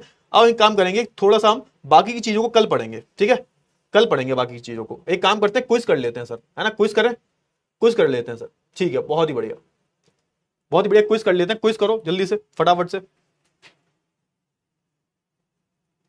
क्विज करो, फटाफट से। प्रश्न बहुत अच्छा है सर, प्रश्न कौन सा है बताओ, मध्यम वर्ग से संबंधित इनमें से कौन सा कथन सही नहीं है, मध्यम वर्ग से संबंधित कौन सा कथन जो है सही नहीं है। मध्यम वर्ग में कोर्ट के अधिकारी, वकील और प्रशासनिक अधिकारी आदि शामिल थे। सामाजिक और आर्थिक ढांचे में बदलाव की जिम्मेदारी मध्यम वर्ग की थी। लुई 16वां टैक्स को घटाना चाहता था। दार्शनिकों और राजनीतिक चिंतकों के विचार किताबों के माध्यम से लोगों तक पहुंचे। कौन सा कथन जो है मध्यम वर्ग के बारे में, कौन सा कथन जो है सही नहीं है, नहीं पर ध्यान देना, नहीं है, नहीं के चक्कर में गलत मत कर देना, नहीं है, कौन सा सही होगा, कौन सा मध्यम वर्ग में कोर्ट्स के अधिकारी, वकील, प्रशासनिक अधिकारी आया करते, बताओ बताओ जल्दी से बताओ फटाफट से, बहुत ही सिंपल प्रश्न है, ये भी नहीं कर पाया तो बहुत पिटाई कर दूंगा, जल्दी से बताओ, फटाफट से करो जल्दी से।